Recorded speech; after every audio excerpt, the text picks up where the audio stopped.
Line's good. Never on. Whoa. Hard. Hardly. Come on, Brent. Line's good. Got real close. I hear high, right? Try and hit 2/3. Have they saved it for her? Yes, they have. Ooh, welcome to Game of Stones, everybody. I am Sean Graham, Scott alongside, as always. Hello, Scott. You are, hey, you are. Hi, Sean. How's it going? Well, it's going good. I was just saying to you before we hopped on, I'm pretty busy. Sure. You know, busy guy, lots to do. But, you know, no big deal. No big deal. Because curling season Yeah. just back. started. Yeah. Yeah. Curling is back. We, of course, went to the pre-trials, which were held here in Ottawa. If you missed our recap of that, not just the results, but sort of what it was like in the building there at the new Performance Center here in the nation's capital, check that out in the feed from last week. But at the same time, we also got to play as Rec Curling is back here in Ottawa. We play at the Ottawa Curling Club, which is the home club of Team Homan still. And there have been some events there. There was a Bonspiel this past weekend over at the Rideau Curling Club that we have also played at. I have been a member there in leagues. Scott, you've played there in Spiels. And just a quick shout out, Team Hong Kong and our friend Jason, second place in that WFG sponsored Spiel this weekend. So good job by them as they get ready for their season as Team Hong Kong this year.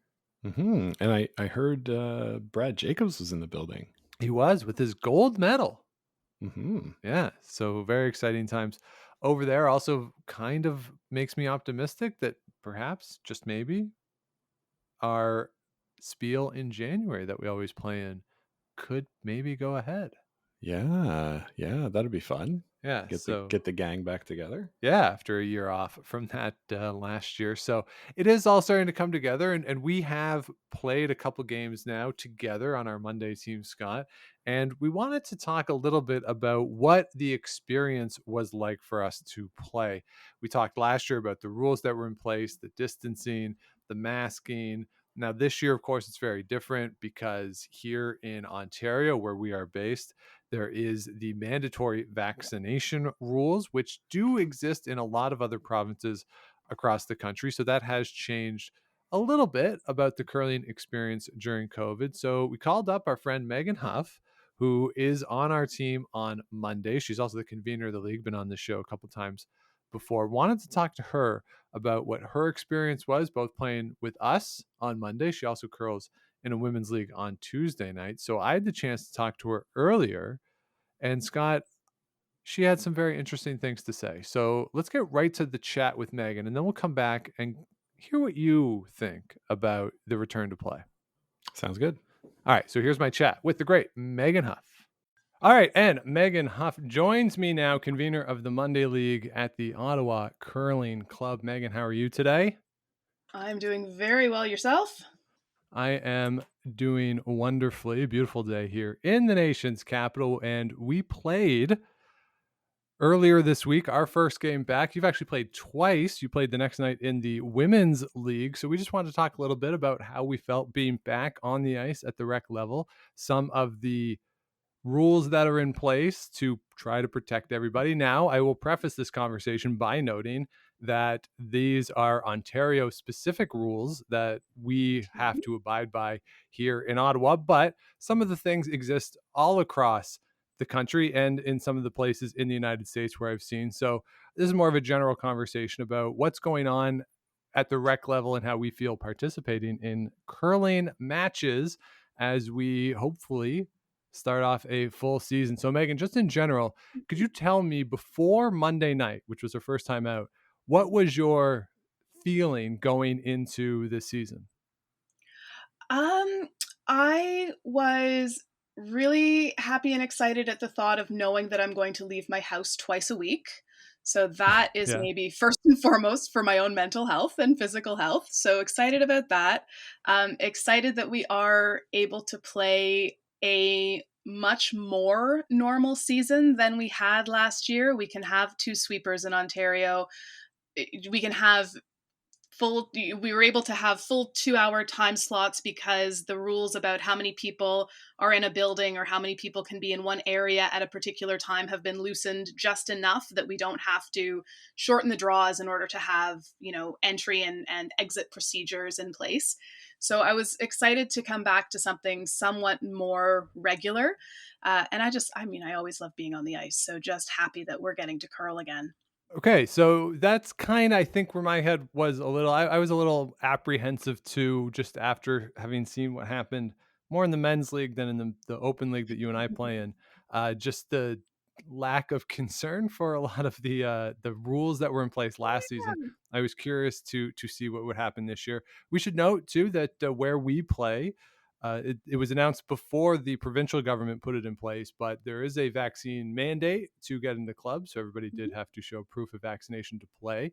And now, with most provinces here in Canada going towards a proof of vaccination program in some fashion, that will be the case at most curling facilities across the country. So Maegan, you're the convener of the league as well. What was your role in setting up the league schedule, and how was it different for you compared to a quote unquote normal year with all the provisions that are in place? Well, this is where I have to start off by just giving a huge amount of credit and thanks to our match director, Alex Birtwhistle, and the rest of the Curling Club board.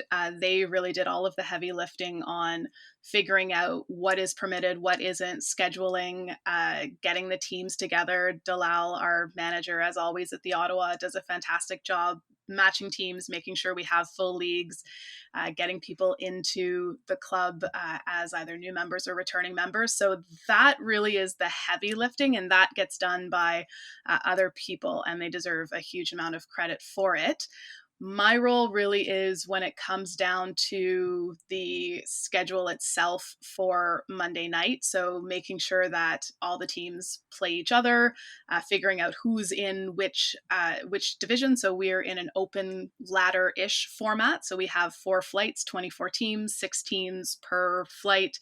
So 5 games per round. So my job is to get all of that organized, to take by requests and try to accommodate them to the extent I can. I guess I owe a little bit of thanks to your brother. He made me up a spreadsheet when I became convener of this league 4 years ago now. That does some of the math and some of the calculating for me.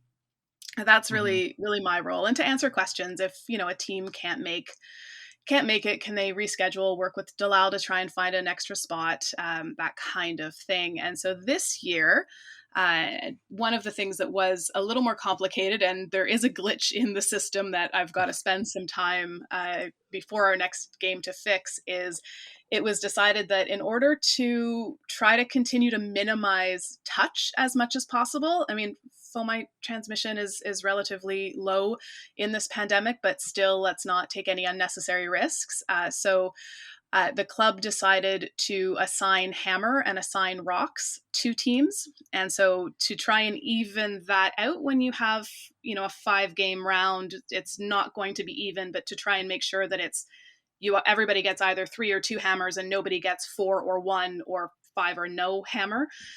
That's where we're trying to make it work out right now. That was the main difference, complication this year that I've had to work through.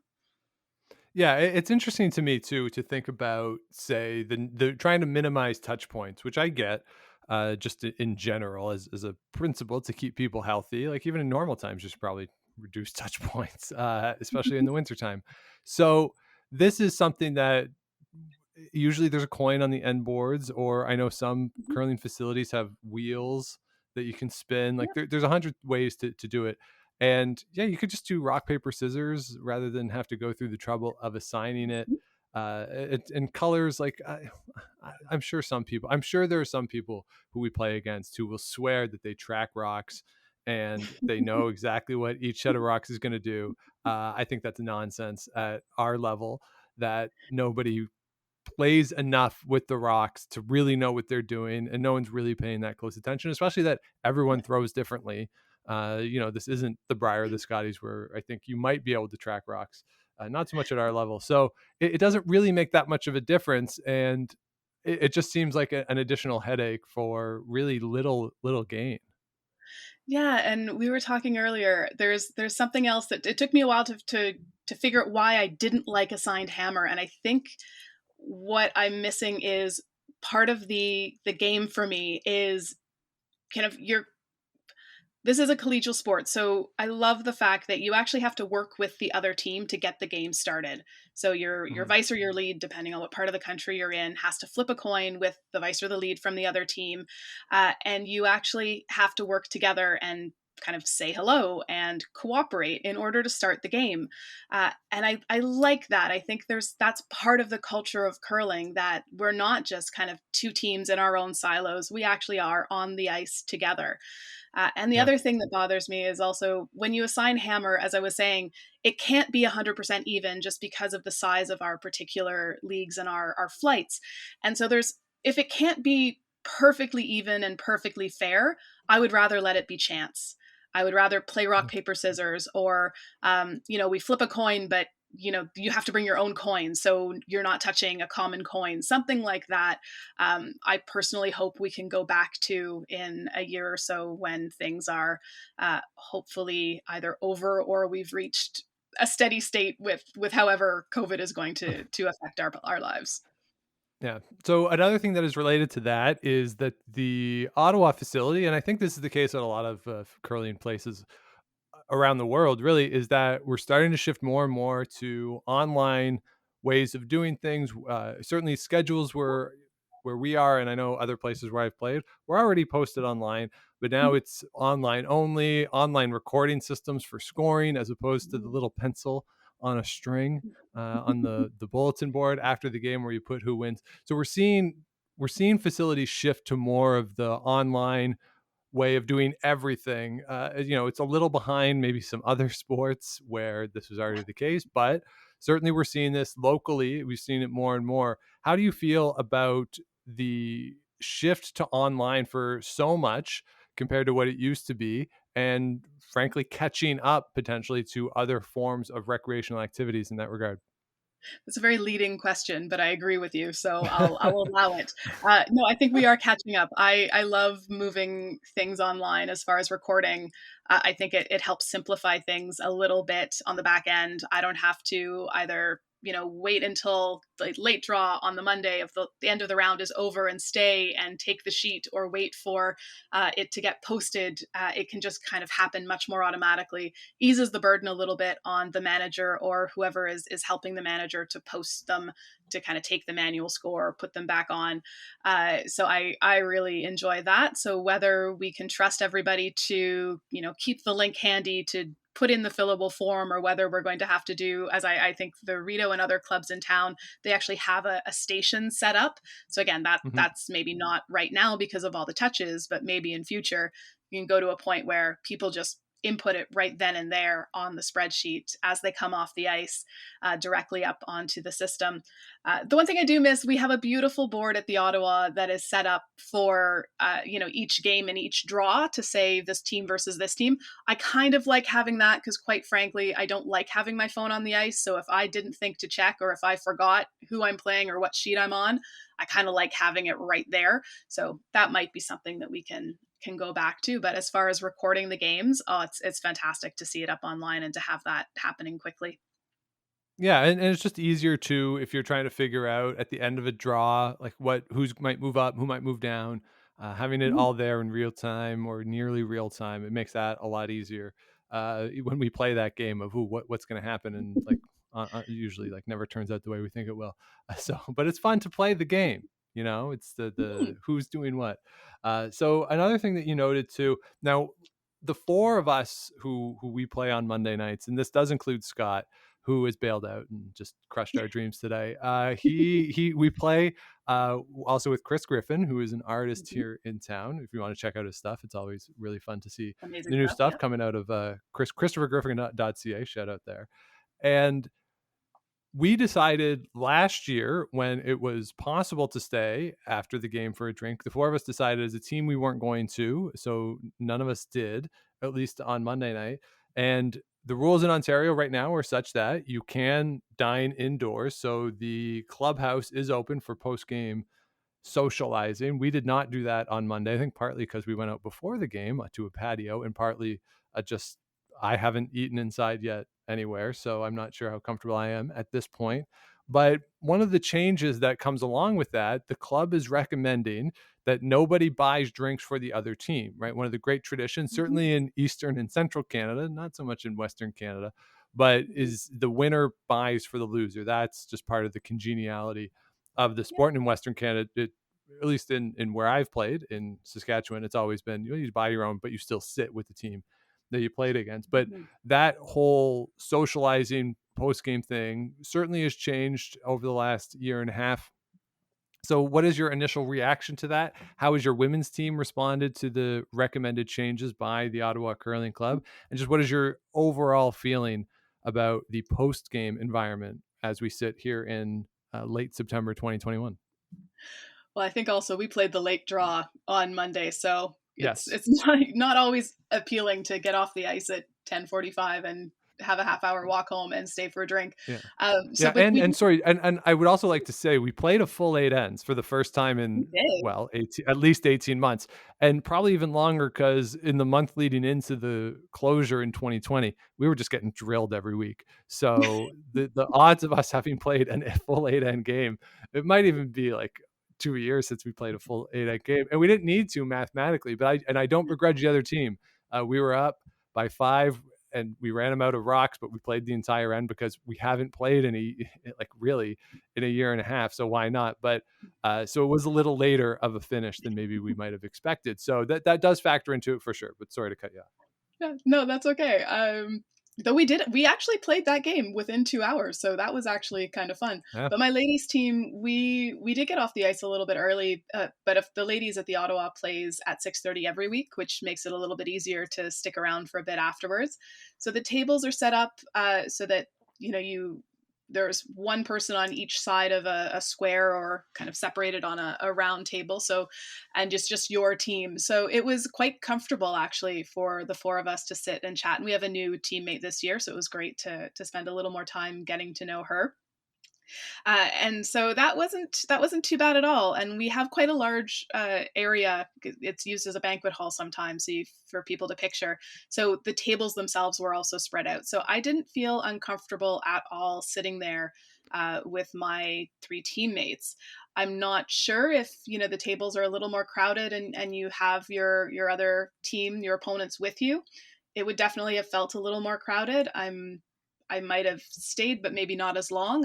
I'm still kind of feeling out what I'm comfortable with, and I'm grateful that I have something like the curling club where I can go and try a few things and see how it feels. As far as the buying of the drinks, I just hit the 2-year anniversary actually this week of buying my house. So I'm still feeling a little house poor, and quite honestly, the idea of only buying my own drink is a bit of a relief to me. So Mhm. there's something there. Just the financial burden for people who either don't drink or who like to curl but don't have a lot of disposable income. I think that's something that we should think a little bit about as a curling community and what that does like what kind of burden that puts on people and how that affects the rest of their time in their lives. So you don't want to have somebody who would stay and have a drink but doesn't really have the spare cash and so heads out instead of sticking around to socialize without drinking or without having to buy two drinks. And I rarely stick around long enough for a second drink since I curl on 2 weeknights, right? So 2 work Yep. days. So even if I do buy the two drinks, I'm rarely there for the reciprocal second drink. So I do Right. think just in general, this might be a moment for uh, curlers to think about that particular tradition. I do hope that we get back to sitting with your opponents because I think that's something that's important and part of how the game really is a collegial sport and it is a community and you can't really build community if you're only sitting in your little with your little 4-person bubble. So I do hope that changes, but I think the buying of the drinks might actually I think I've come around. I've lived out west as well and found it shocking that you didn't buy your opponents around. But I think we need to rethink that for a couple of other kind of social reasons now. Yeah, I think that's all very well said. I think too, when you think about sitting with the other team, it's one of those things that I really noticed last year that you didn't get a sense of congeniality with the other team because you had to stay so far apart on the ice, and then leaving Mhm. right after. You didn't really get a sense of the other team, which where we play wasn't that much of a problem because everyone, it doesn't change that much. Everyone is pretty much the same year to year, so it wasn't Mhm. that much of an issue. And there are a couple teams who, frankly, I don't mind not sitting with after a game, if I'm being totally honest. But in general, I agree that it didn't feel as friendly last year because you missed that element. And if there was contention on the ice, which in our case happened once, uh, Mhm. with one of those teams who I don't mind not sitting with, it doesn't get kind of resolved, or there's not that Mhm. realization of, oh yeah, this doesn't actually matter what happened on the ice. So So it kind of lingered a bit in a sense. So I don't necessarily like I kind of miss it, but I kind of don't.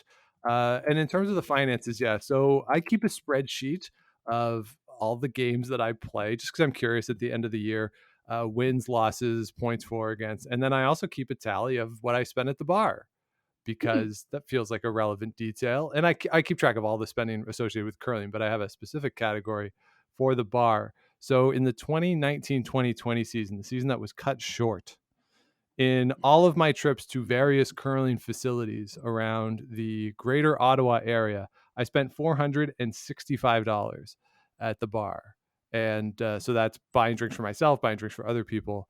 And at Bonspiels, I would buy a round for our team here and there too. Like so all of the spending in total, 465. And yeah, that could be a significant barrier to somebody coming in and wanting to play recreationally once a week. Mhm. Just come in and play to And have that's an on a team with additional. a losing record as well. So at least That's one team right. that had a losing record, so you weren't buying as much as you might have. Yeah, and I'll say this too, I put in every night what I spend every night, and there are a bunch of zeros here too. Like, there are a bunch of nights where I didn't have anything, or the person who I was playing and when we lost didn't want one, and I didn't feel like a second one. Like, there's a lot of zeros here, on that. So it adds up, and it can add up quick. Now there's also like there's an 80 on here, from one day during a bond spiel. So I mean that kind of shifts it a little bit, but in general, you're looking at a significant add on there, and then there's also the reality of I think current facilities have done a better job in recent years of monitoring and trying to ensure people aren't over consuming and then driving, but that is Yeah. certainly an issue, or has been an issue traditionally at facilities across the country. So that is something that I think might change here in Eastern Canada. It's one of these things that we've talked in the past on the show about what COVID precaution, or not precaution, what COVID protocols will stay. I kind of think that is going to be one. I think you'll go back to sitting with the other team at some point, but the purchasing for the other team, that might be one of those things that we don't see again. And No, I'm okay I with it. agree. Yeah, and I think I will be too. I'm not this is one of those things that I don't think I would have thought of pre-pandemic. I just was, no, this is how it works. But I think this is a good moment to stop and rethink that particular practice. And I mean, it's a good Yeah. moment to stop and think about a lot of our Everything. practices, but this is one of the Yeah. ones that I do think might actually stay. Yeah. It's one though too that I wonder what the impact on revenues for the club would be, because there's almost a force spend there after the game where Mm, if you don't feel compelled to do that, I wonder if revenues would go down, and go down enough that it would affect other aspects of the the curling facilities, and they have to maybe raise dues, which they probably have to do anyway in most parts of the country. But if that is a significant enough change in the culture that it does force a overall change to the business model. that'd be interesting. But again, we're the country's kind of divided in this practice. So curling Yeah. centers in Western Canada have managed just fine with this system. So it might be a small adjustment, but I don't think this would be the straw that breaks the back of at least the Ottawa Curling Club. All right, let's talk also then about masking. This is another thing that our team decided last year, the four of us, and the team that I play with on Thursdays decided last year that we would mask. We didn't talk about it explicitly this year, we just wore them. And Mhm. I think I counted, if you count the four of us, there were like 7 people on the ice wearing masks, I think. I think there were And three other people. One of them was the club president, so he probably feels a yeah. fair amount of pressure to wear one himself. Yeah, Yeah. so limited masking during the game. I think people were pretty good for the most part in the locker room, Yeah. in the lounge, from what I saw. Not that I paid too close attention, but I think people were generally okay Mhm. doing it in that respect. But how do you feel about masks not mandatory on the ice? Because curling, inexplicably to me, is deemed well, like a high intensity High sport. intensity. Like, okay, sure. Like, yeah, Kevin Well, Cooey really looks like he's out of breath there a lot with that high intensity. Come on, give me a well, break. I'll give you a little But bit more detail. As I played in the ladies, as you said, on Tuesday, and yeah, my team decided in advance that we would wear our masks on the ice, and there was, I think, only there's one other woman I saw wearing her mask the entire time, and she happens to be a healthcare worker. And I don't remember noticing anybody else wearing a mask the whole time. So on Tuesday nights I skip, so I it really does not matter to me whether I'm wearing a mask or not. And one of my teammates was more comfortable with the mask on, so we all agreed we would, and it's not a difficulty. I do have, though, a mild case of asthma, and if you remember our first game with masks last season, I mhm, very nearly had an asthma attack on the ice because just the type of mask I was wearing, the air got very humid very quickly, and it was very uncomfortable for me. Kind of a single sweeper. I think we were only three that day too, so I was sweeping 3 rocks in a row, yeah, and I would not have been able to continue like that. So I had to try out a couple of different masks to find one that, I mean, probably has less protection, but is was capable. Like, I was able to sweep in it for those short bursts, and having the second sweeper this year makes a big difference as well. So um, so we'll be fine wearing masks on. I'll be fine wearing a mask on Monday as well. There may be some moments where I have to kind of take it off and catch my breath and then put it back on. So there are going to be some people who really will be uncomfortable in the masks, and with the double vaccination policy, I'm less concerned than I was last year when I saw some of the practices, some of the nights with yeah, people just full on not wearing masks. But the risks, it's one of those things, right? We're now at a point where we know that we can't eliminate the risk. So what is the reasonable risk, and what are we all comfortable individually with as far as risk level? So if nobody else on either of my teams had wanted to wear a mask, I probably wouldn't be, but I'm also not in any way concerned about wearing a mask on the ice, and I'll very happily continue to wear it. Um, so yeah, it is interesting because I am one of the people who I wasn't sure I could handle a mask on the ice at the outset, at least on the nights that I'm sweeping. But uh, it took a little time to find the right kind of mask, but now I'm fine. yeah. I think I feel the same way as you. Last year, the first night was a mess. I didn't have the right glasses on. My glasses kept falling off. It took some trial and error to figure out what I could do, what would work just visually for me. And I figured it out over time. So I'm not too concerned about wearing the mask. I figured out the fogging issues in that regard. And for me, it's the same. I'm last year I was mad when people weren't wearing their masks Mhm. because numbers were going up here, and I didn't obviously want to get COVID. And it's not hard to wear a mask. This is what I don't really understand, is that it's not a difficulty to while you're standing there. If you don't want to take it off when you're sweeping and catching your breath, I'm okay with that. Skips, knock it off. Skips, like, just, you can wear it. It's not hard. Like, you're not doing anything. Give me a break. I like being dismissive of skips. That's one of my favorite things on the show. But like, you're just standing there. It's come on. Uh, The, and the and you know curling and coach in me is saying, this should be a fantastic exercise in communication for teams. You're yes, going to have to learn how to use hand signals. You're going to have to learn or establish a system where you're waving a broom, or you're holding your hand up in one way or another in order to know whether to sweep or not. This is actually a wonderful teaching moment for all curlers and all curling coaches. yeah, and the example I like to use is Jennifer Jones played in a mask last year in an event. certainly made the playoffs. I can't remember if she won it or not, but I mean, you're not better than Jennifer Jones, so No.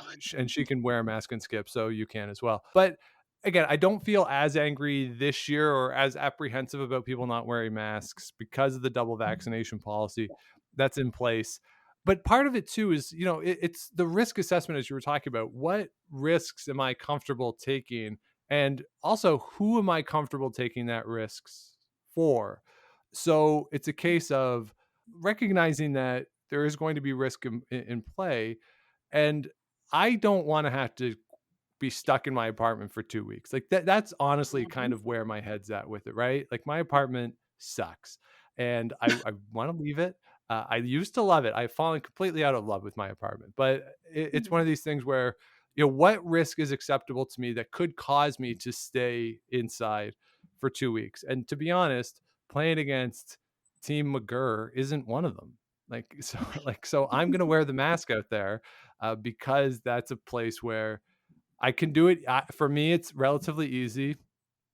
And if I can minimize that risk in that setting, then it makes me more comfortable. And I can't control what other people do. I can only control what I do. And I will note too that I hate masks in general.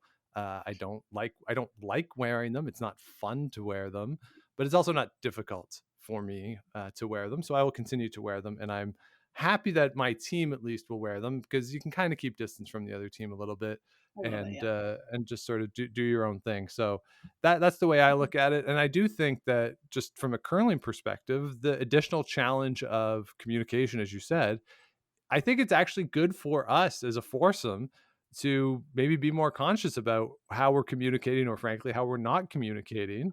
And that could potentially improve our team dynamic as we address that moving forward. So there's a positive in that regard. So overall, I'm going to continue to wear it, and I will encourage my teammates to continue to wear them.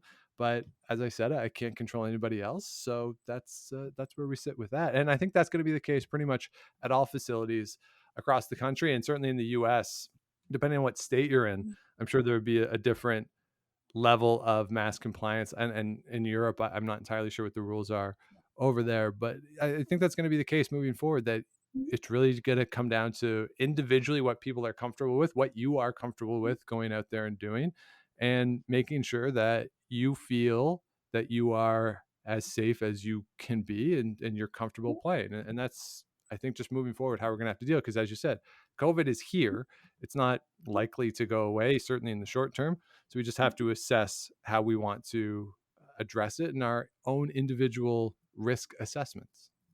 Absolutely. And one thing that I've been very happy with in the 2 days so far, and in the feedback that I've heard, or the lack of feedback I've heard from the members of the league on Monday, who, like, they might actually send me emails about this because I am convener, nobody has complained. So people are very understanding of the fact that this is real, that it is a real risk, and that people will have different comfort levels. And so I'm very happy that just the community of the Ottawa Curling Club has been quite accepting of the rules. I think maybe there's always going to be one or two people, but it's been a good experience so far, and people have been very understanding of the club and of the fact that we are following public health guidelines, we're following Ontario curling guidelines, and so people have been very understanding and very willing to do what's necessary to be able to have a season. All right. So the big question then is, you've played twice, I've played once, and we've talked a little bit about our experience. But the big question, Megan, is it fun? Is curling in this environment still an enjoyable, fun time that is worth the expense, that it's worth the late nights when you play the late game? It is the experience still worth it? Because one of the things that we've seen anecdotally, like I will admit that fully anecdotally, but last year when a lot of places did not open or had shortened seasons, as was the case with us, people now, as we come into the fall, aren't signing up, aren't playing because they say, well, I didn't really miss it last year. And the impetus to go back, especially in this environment, isn't there. So that leads to the question of, is it worth it? Is it fun? So what is your assessment after 2 games? Yes, I had a blast both nights. And I think especially curling isn't what it was last year. It's not the shortened games. It's not the kind of weird dance and not knowing where you have to stand on the ice. That wasn't fun. I was doing it because I didn't want to, again, lose the opportunity to leave the house twice a week. But this year, I did enjoy my 2 games. I enjoy my teams, my teammates immensely. And so just to be able to get out, to see people, to have that little bit of exercise, to remember that I actually can fully stretch my body and not be in too much pain the next day. That was all absolutely worth it, and it will be through the season for sure for me. Okay. That's good to know. I feel this slightly the same way. Maybe not as enthusiastic. I had more fun on Monday than I had any night last year. Last year was just really full of anxiety and uncertainty and what is Yeah. happening. And when it shut down in December, I wasn't like, who knows if how I would have felt had we been playing in January, February, and March. But in the moment, I was like, I just don't, like, there was never a feeling of I gotta go play, right? It never struck me that way, especially to be honest. Once the Rideau Canal opened here in Ottawa, that was my sort of on ice recreation.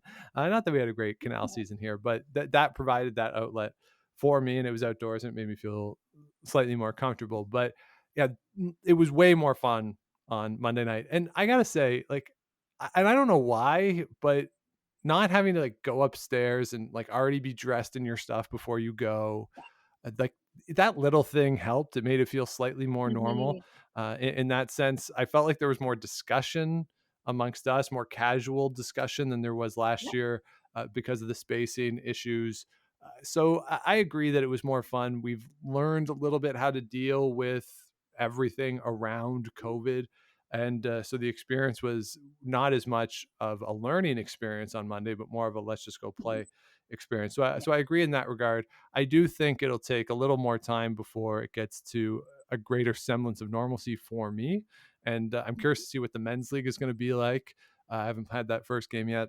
So we'll have to see how that league goes. Because last year with a new teammate on that team, it really felt strange. Like Mm. I feel like I never really got to know the new guy on the team. So it'll be interesting to see how we play, the 4 of us this year, with another lineup change though. So a player who didn't play last year, didn't feel comfortable, is coming back, who I played with before. So Okay. I think that might help in that regard. So overall, I think it was more fun. Not quite normal levels of fun, but I felt more relaxed, and I'm hopeful that this year we don't get shut down throughout the season. We can just have a normal season where we go out and play, and you look around and see what's going on in other parts of the country, and you just hope that the numbers here can continue to be low. But then you look at what's going on in the United States and sort of the reaction there, where there's just Yeah. more normalcy there than there is here.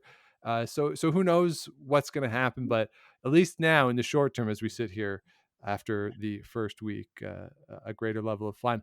I was just gonna say we're very lucky in Ottawa. We have one of the highest rates of vaccination in the province, Yeah. so I think that also is a comfort. It keeps, again, it's all about level of risk and comfort level, and what risks you're willing to take based on what else is happening in your life or who else is in your life, what job you have.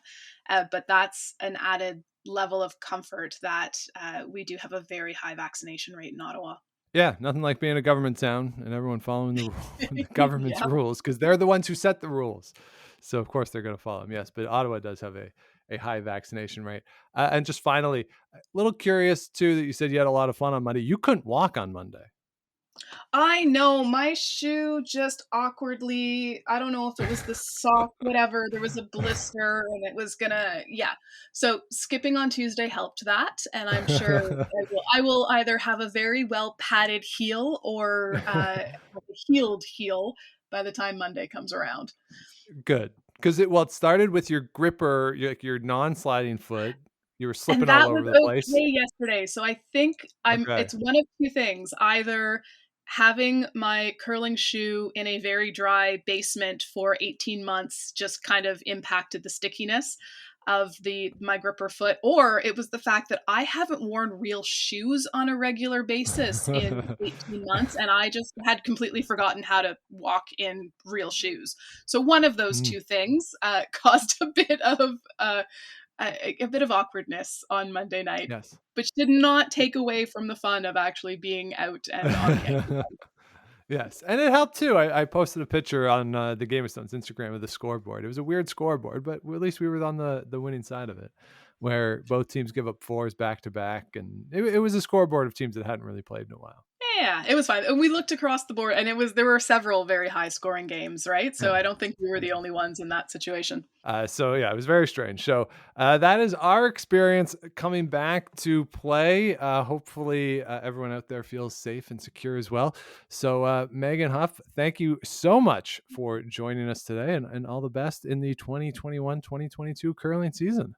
Absolutely. And we will see you on Monday on the ice.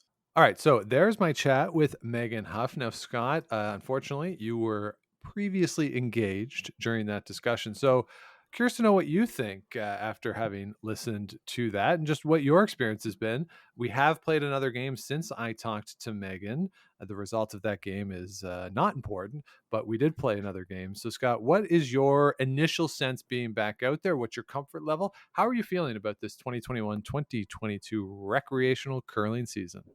So, a little bit like Megan, I'm surprised that as few people are wearing masks as are, especially when you're skipping. I've been playing front end, like I'm starting as lead for our team this year, and sweeping 6 rocks in a row with your mask on is hard. That's hard to do. If I'm doing it, like the skip standing in the house can wear a mask. Like I don't think it's a big deal to wear a mask. No. Now, of course, it's not mandatory. We are in a recreational facility and everyone's vaccinated. So in theory, it should be fine. And like Megan, I'm not worried about getting sick because I'm vaccinated and I feel pretty safe. What I'm worried about is I'm going on a trip upcoming, and you don't want to get sick and then not be able to do that, or have to quarantine for a certain number of days. So those kind of risks, as the season goes on, I might be more comfortable not wearing my mask. Especially last night, I was breathing pretty hard for a few rocks in a row. Had to take my mask down just to get some good air, but I felt okay doing that because the sheet beside us was empty. Yeah. So it was a little easier to get some space and do that.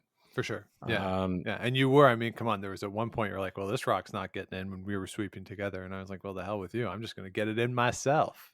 Yes. And you did. Well done. And so, we'll see as the year goes on what we think about masks going forward. So there's that. The locker rooms being open is great. I don't like having to carry my stuff in and out. Yeah. I know you do carry your shoes all the time. It's your broom that you mostly keep at the club. Yeah. Broom and gloves, belts, pad or two. But yeah, like the clothes I usually bring back too, just because I don't want them to stink. And the shoes, just because they need to, or I've been told, the advice I've been given by people who know equipment is to make sure they dry out and in between games, so they don't dry out when they're in the locker. So I don't mind taking a little duffel bag back and forth with that stuff. It is though the broom and sort of those accessories that are easy to forget that I like to leave in the locker. Yeah, and like Chris last night we were playing with forgot his pants because he wore his pants to the club last week, and then this week he said, "Oh, everything's in the locker," but forgot that he left his pants at home. So like I never want to get into that situation, so I prefer to keep the stuff at the club. So that's nice. Plus, like, you can get a little more interaction in the locker room with some of the people in the club that you don't get to see after the game as much anymore. We haven't stayed for a drink after the game. The rule is that you just buy your own drinks. You don't buy for the other team. The other team did offer us one last night, which I guess tells you the result of the game. But I don't know if I'm at that point yet where the risk, of not being able to go on my trip is worth having a beer with the guys after the game. I would have liked to have a beer with those guys last night. They're pretty nice, but so that's something that we'll have to see about too, coming back. Yeah, but again, as we talked about with Maegan too, one of the things too is just maybe this is a reconsideration of that idea of curling too, that you buy for the other team, as that could be a limitation or a restriction that prevents people from wanting to play if you don't drink, if you don't feel comfortable in that setting. Or the financial reality of that. Maybe that's a chance for people in the eastern part of the country where that is a thing to potentially reconsider that part of it, that you just buy for yourself if you want to hang out. And the other thing too that I was thinking about since I talked with Maegan is that it's still early enough in the year where it's warm enough, patios are still open. I'm good wearing, if it's even 5-10 degrees, wear a couple layers, put on a toque. I'm happy to sit outside.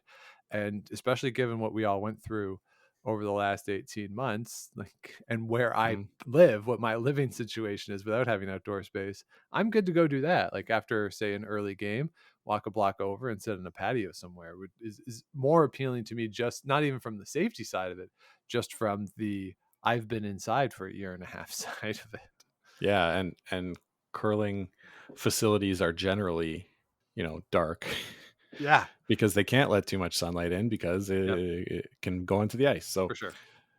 Yeah, getting some outside space to sit, I'd be down for that. So maybe after our next early game, Sean, that I'm there for, which will be in November, we can go sit on a patio. Yes. So Scott, I finished off the discussion with Maegan with this question. I'll ask you the same question. After now 2 weeks, 2 games, Scott, is curling fun? I'll say yes. And I think it's more fun this year. We've got our 2 sweepers back. I know that it wasn't that fun last year, sitting out a shot, basically just standing there watching somebody else sweep. I was so cold the whole time. Yeah. I mean, I've been sweating pretty good after both our games. So I like that. Yeah, it's fun throwing. Like I don't know. I've been trying to get in better shape, and I'm feeling good after the games. I'm not sore. Yep. Too sore. That's good.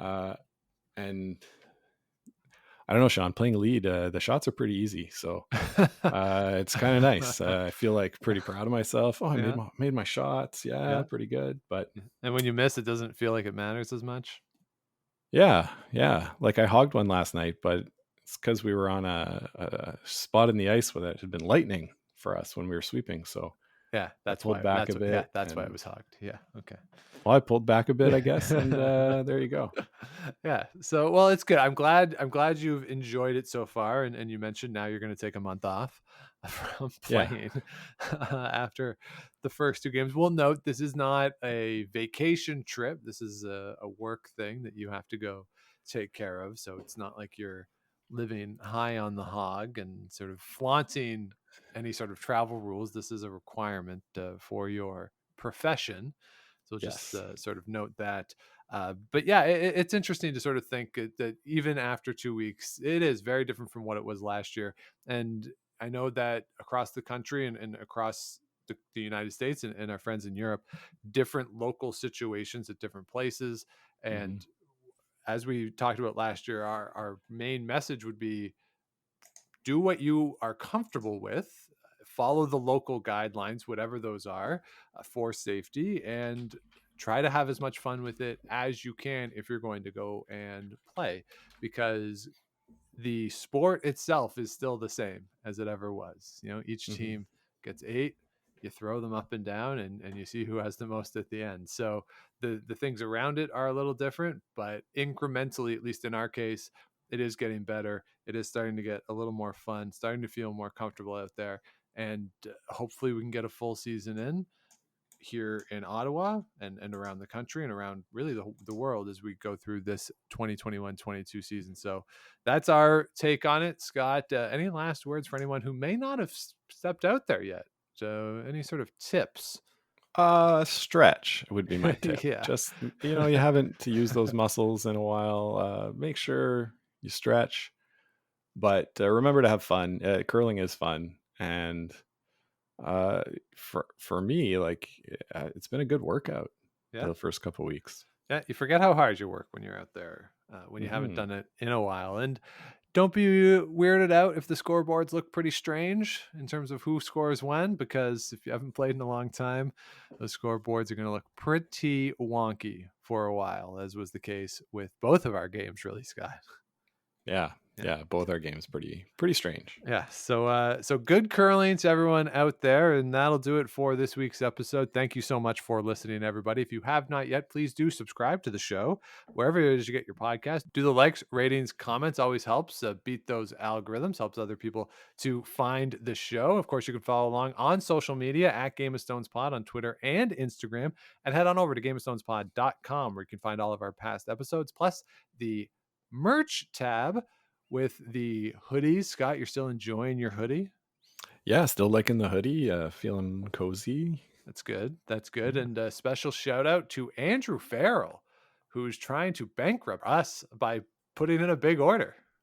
Yeah, we made a pretty good donation to the Sandra Schmirler Foundation yesterday. Yeah, so thanks to Andrew for his support on that. And of course, with all of the products that are up there, we are donating proceeds to either the Sandra Schmirler Foundation or Food Banks Canada, depending on what you buy. The t-shirts are Food Banks Canada. Everything else up there is Sandra Schmirler Foundation. And we are matching all of the proceeds. So a sizable donation Scott put in yesterday after Andrew put in his order. So again, thanks to Andrew and to everyone who has purchased some of the merch. And of course, as always, you can let us know what you want to hear on the show, Game of Stones Podcast at gmail.com. Always love hearing from everybody.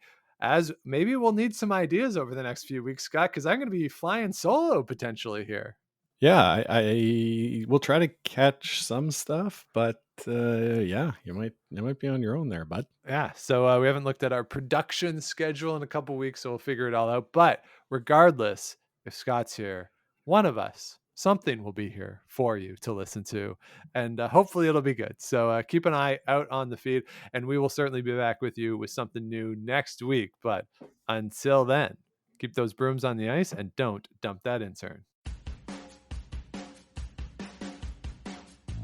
Make the final.